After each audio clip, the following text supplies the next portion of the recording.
coming from the best from NFL Network. Thank you, man. I really appreciate that.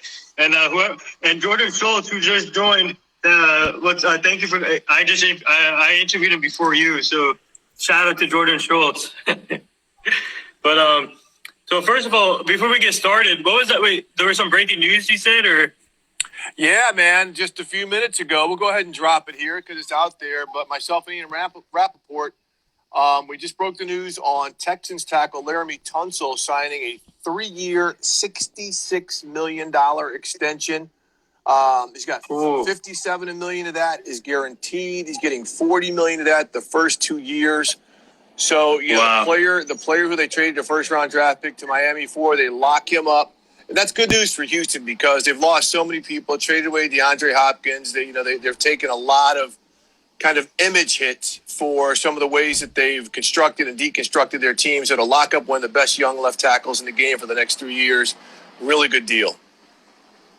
Yeah, so before we get started, how are you and your family doing during this situation? Hey, no, great question. I appreciate that. No, we're doing great. We're here in Los Angeles. We're doing our share to stay in, only going out when we have to, get a little fresh air from time to time. As you can see, I'm outside. It's beautiful here in LA. Yeah. But no, we're doing well. We've been very fortunate. Fortunate that me and my wife, we're still able to work and provide. So, and we're doing our share to try to help out those who are either worked for or impacted by the COVID-19. So how are you and yours doing, man? Good. Yeah, we're doing great. Just trying to stay active in my workouts in the house and out running outside, and busy with the podcast, rolling through with these interviews. And I had the opportunity. Actually, today I also interviewed Matt Hamilton, the producer of GMFB Football, Good Morning Football. So I interviewed him earlier this morning. So I've been, like you said, hustling. So I've been grinding and reaching out to people to come on the podcast, and I'm just honored that all of you guys have agreed to do this, and because I watch you guys all the time, especially the NFL Now show with Mike Silver, Andrew, and then the rest of the cast. You guys do a great job, and we're all coming on because we respect your hustle, man. I mean. Look, grinders are what we are, and when we see somebody else out there like yourself, just constantly working at it, just nothing but respect for you. So shout out to you once again. Thank you. All right, so I know that before the draft you had some interviews. I saw some of them on live TV actually with all these players. So again, take me back to them. What was obviously you have interviews.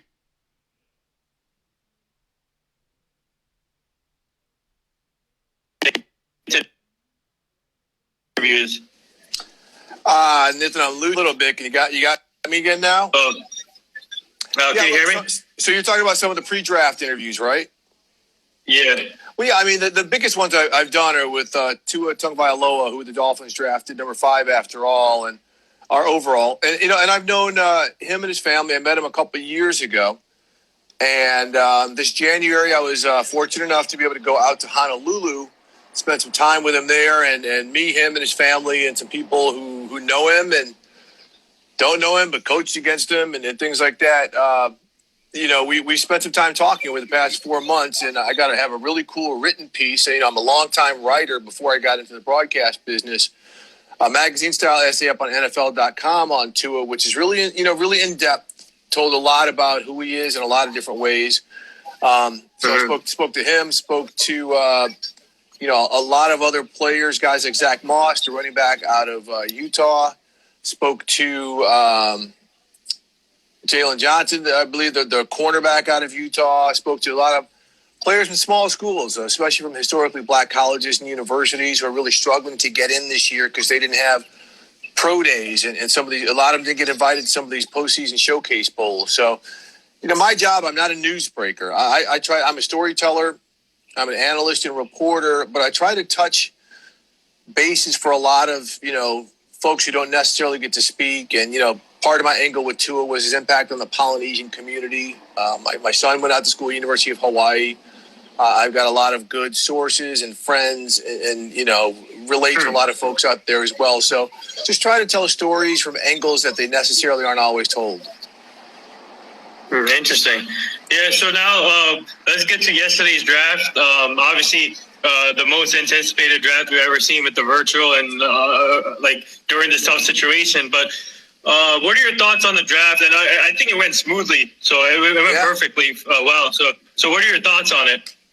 Well, the way it was so far. Yeah, I mean, look, the way it was executed. First off, as someone who's in television, the fact that they were able to pull off the things that on NFL Network and ESPN and ABC. ESPN drove the coverage of it. Was awesome. Roger Goodell in his home, having the cameras in the players' homes and the GM's homes and the coaches' homes, and the fact that they're really, to the viewer, there weren't any production glitches or any crazy things that happened that could have messed up a trade. That was fantastic. So kudos to everyone. That's a lot of hard work to make that happen. And then the way things played out. I mean, think about that. The first 7, 8, we didn't have a trade for quite some time. And then seeing Tua go at 5 and Herbert go at 6. What about the Dolphins creating all that smoke the past few weeks? Yeah. Justin Herbert, we're trading up to get an offensive tackle. And clearly Tua was their guy. Because they actually tried to get up to number 3 with Detroit to select Tua. They could not agree on compensation, so they held firm at 5 because once they realized he and just some other, CeeDee Lamb falling to the Cowboys. And the Cowboys are your team. Yeah. We know you wear that on usually. They had to take him. When I saw him fall, and I was like, if he is there for Dallas, they have to take him. And then the reaction shot when he grabs the phone from like the girl sitting next to him. Nope. Yeah. That was pretty good stuff too. So no, I thought the draft was absolutely fantastic. There was a run on defensive backs and a few more tackles than we expected. That allowed, that caused some really great talent like AJ Epinesa and Yatura Gross-Matos, pass rushers, to fall into the second round. A ton of running backs, DeAndre Swift, some of these guys pushing into the second round. Into the second round is going to be real exciting today because a lot of teams are going to try to get up. I don't see the Bengals or some of these teams doing anything. And I love what the Niners did. I mean, here's the NFC champion. They go out and get Javon Kinlaw to replace DeForest Buckner inside. Then they trade up to Brandon Ayuk, a wide receiver, after losing Emmanuel Sanders. Man, they've really got a fantastic thing going in San Francisco. Yeah, so speaking of my Dallas Cowboys, man, I didn't expect CeeDee Lamb to fall to 17 like that. But a couple of my friends told me yesterday he can be the next DeAndre Hopkins. Do you see that? That's his comp. That's who he compares himself to because you see the size, the fact he's got these big hands, can go up and make some of these spectacular catches. I think he's a little different. Even though DeAndre is great with the run after catch. I mean, CeeDee Lamb, at least on the collegiate level, there weren't too many guys who was a yak receiver like him. And that's important. Remember, Mike McCarthy's a new coach for the Green Bay Packers. Yeah. The way he runs that offense, that catch and run is humongous. It is humongous, and so the fact that he can come do some of that intermediate catch and run, that's going to open up the field for Amari Cooper. That is going to open up the field for Michael Gallup. And then all of a sudden, he's going to go over the top. So I think Dallas's explosive play capability just went up light years getting a stud like Lamb. Yeah, I'm really looking forward. Hey, Nathan, they may have to score 50 points a game because that defense did not get better yet. So speaking of the Cowboys defense, obviously our next pick is at 51, and there's a quality of safeties out there, so and cornerbacks. Xavier McKinney, I'm surprised he dropped to the second round. Right. Xavier McKinney. So do you see the Cowboys at some point during the draft get on the phone to trade up to get someone? Because I feel like those players will not last till 51. It's hard to tell with Dallas. I mean, how long have we been saying, hey, they need to go get Earl Thomas or they need to make a move to go get, a safety, and they haven't done it. They valued other positions. Look, it's very clear if they can get an edge rusher. To me, if they can trade up and get someone like an AJ Epinesa and have a high value position on a rookie contract for the next couple of years, that's more of a likely move in terms of a trade up. But yeah, I mean, look, they've got to solidify some things on defense. They've got to tighten up their edges. If they can get another outside linebacker, that's part of it. But the corner, safety, these are all things. Jalen Johnson, the guy out of Utah, could be a nice fit there in the corner for the way Mike Nolan likes to play that defense. So it'll be interesting. They got to get a center in there as well. That's why when Cesar Ruiz went off the board last night, that's a good player. But there's still a couple of good centers that are going to be available in the second round as well. They could take. Do you see any quality centers still in the draft that the Cowboys can use? Or we have Joe Looney and McGovern, but do you see them possibly getting a center in the third round or fourth round? Oh no, there's a couple good centers out there. I can't remember the name. There's a kid out of LSU, and I forget the other center. I want to say he played at Temple, but I'm not quite positive.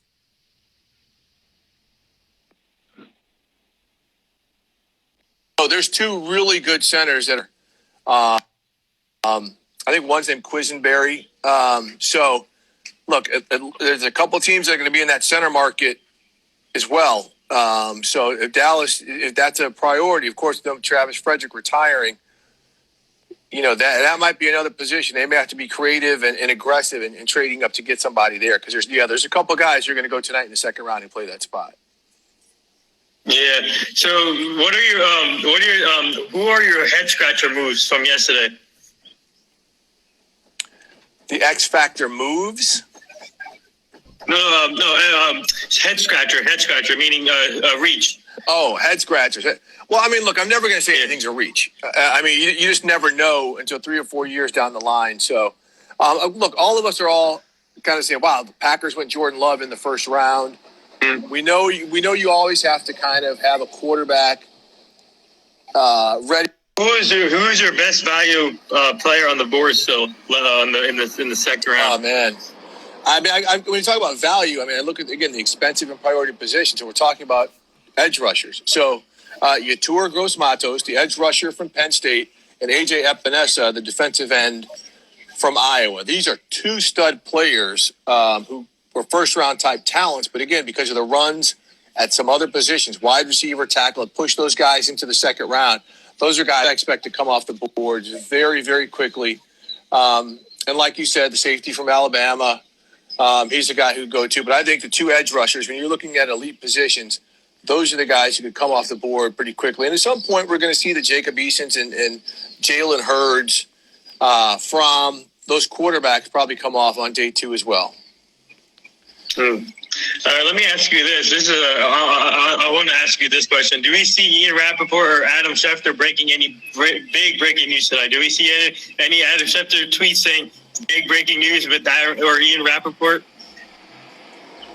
We could. Whether there's a trade, let's say the Jaguars get to a point and say, okay, we're going to make a move and trade for Andy Dalton, or let's say the Patriots make a move for Cam Newton. There's news like that. Unique Ngakoue, the defensive end for Jacksonville, that's potential. You never know. But in terms of, a second-day trade draft-wise, I don't know if that's necessarily earth-shattering. I think if there is a big earth-shattering news, it will be like the Laramie Tunsil contract extension or something, again, where a veteran player like a Cam Newton or Andy Dalton or Derek Carr gets traded. And, I don't expect Derek Carr to get traded, but some type of move like that. I was thinking of probably outside Jamal Adams to Dallas or something, because I would like to have Jamal Adams in Dallas at some point. I'm sure you would. I do not see that happening, but I'm sure you would. Yeah. So let me ask you. Who was your role model growing up that helped you throughout your sports reporting industry? We're longtime newspaper guys. He is my brother from another mother. I love him. He is off the chain. Just one of the best journalists I've ever met. Mike Garafolo, Tom Pelissero, Stacey Dales, Jane Slater, Aditi Kinkabwala. Look, we are tight, and that's the great thing about working with NFL Network is. We really feel like a family. We support each other. Kim Jones, my God, how fantastic is she? Taylor Biscotti. Taylor Biscotti. We all just really support each other. We understand the different roles we all play, but in terms of There's no haterade. I mean, we really want to see each other. Tonight's, I mean, obviously, tonight drive second, third. I wonder how they're going to. Obviously, it's going to be a live TV, but will they run the names underneath the screen? Is that how it's going to work with the virtual draft? Because remember, once we get rounds 2 to 4, the picks start coming off quicker. I mean, I think that the times in between are less than the first round, so they'll be running names. They'll be doing everything just to keep people updated. In case they've got the volume turned down, they've got other things going on, but just to keep everybody refreshed. Absolutely. Mm-hmm. So before I let you go, I have a couple more questions for us. Favorite thing to do outside of your work? Favorite thing to do outside of work? Probably work out and drink good wine, man. We've got some good wine here in California, a lot of beautiful vineyards. My wife and I and my kids are in their 20s, so don't nobody worry, they're old enough to do it. No, we love going up to the Central Valley, and it's the most beautiful stuff in the world, drinking wine with, family and friends. So, yeah, that's number one on the list, brother. Do you think Dak is worth $40 million a year? Yeah. Here's what I say about players getting paid, because look, me, we're never going to make that type of money. But if somebody has the ability to pay him that type of money, then he's worth every penny of it. Because if you're even thinking in that ballpark of paying him $40 million, that means you've got the riches, you've got the wealth to pay him, and what you get in return, business-wise, financially, everything that comes with it. Hell yeah. The only guys who can really stand up to Gronk, if they've got matchup balance with Gronk and some things that the Buccaneers do offensively. And the last two things here. This question means a lot because I've been asking all my guests that come on the show about this question about the late Kobe Bryant. He was one of my role models growing up. I watched him play with the Lakers, and I've been getting everybody's perspective on the show. What he meant to each of them, one of them, and I just want to get your perspective on what he meant to you and what does Mamba mentality mean to you. Yeah, look, I covered Kobe for a bit. I covered the NBA for 7 years before I covered the NFL. Kobe was younger. He had some great competition, but other than Michael Jordan, I have never seen a player dominate crucial minutes in a game, and that's even LeBron. When it came to taking that final shot, or just absolutely ruining another player's psyche. I mean, a great example I give. So I covered the Washington Wizards, who had Richard Hamilton on the team. And Richard Hamilton and Kobe grew up together in Philadelphia. They were the players of the year in high school, in consecutive years. They had a friendly competition. And one game, Rip, in the first half was just killing Kobe, just crushing him. It was out at the Staples Center. Kobe comes out in the second half and just runs over. I got a real life situation here, Nathan. I'm going to answer the door because somebody's ringing. But no, Kobe just runs over him. Just takes the charge, just crushes him. Yeah. And from that point on, Kobe just went on to score about 20 games. The Lakers ended up blowing out Washington. Rip Hamilton is just not the factor that he was, all because Kobe said, you know what, you're getting the best of me, but I know you, I'm going to take your heart. And he took it. And I've just that's Mamba mentality. The great Jerry West once explained to me, any player in the NBA could score 28 to 32 points a game, right? Then you've got a handful of players who can get you 10 in the fourth quarter. But then there's only that minuscule amount that can get you 6 in the final minute, plus bang down the free throws with 1 second on the clock. That's the Mamba mentality. Look, there's a lot of people who do what we do, but can they do it when the going is tough, when time is coming down, when the weather is bad, when things are falling down all over the place, and who want to do it? And that's Mamba mentality in life. Do you want to be there in the tough moments, and do you want to carry your teammates with you? A lot of folks want to go along for the ride. There's only a handful of those who will lead them through the tough times. And the last thing here, would you like to say anything to the frontline people that's helping us out? Absolutely. Thank you. My wife's one of those people. My wife is a flight attendant. She's having to work on airplanes, in these tough times. And we know it's challenging. So it's, thank you for your bravery, your courage. You're putting your own families at risk by working with people, with suffering from the COVID-19. And that includes so many people, who just never get talked about. And I just can't thank them enough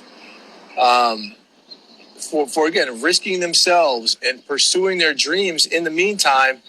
But to me, the most meaningful things I've seen are when these nurses and doctors, my father has Alzheimer's. He is in a home. I have not seen him for more than a month.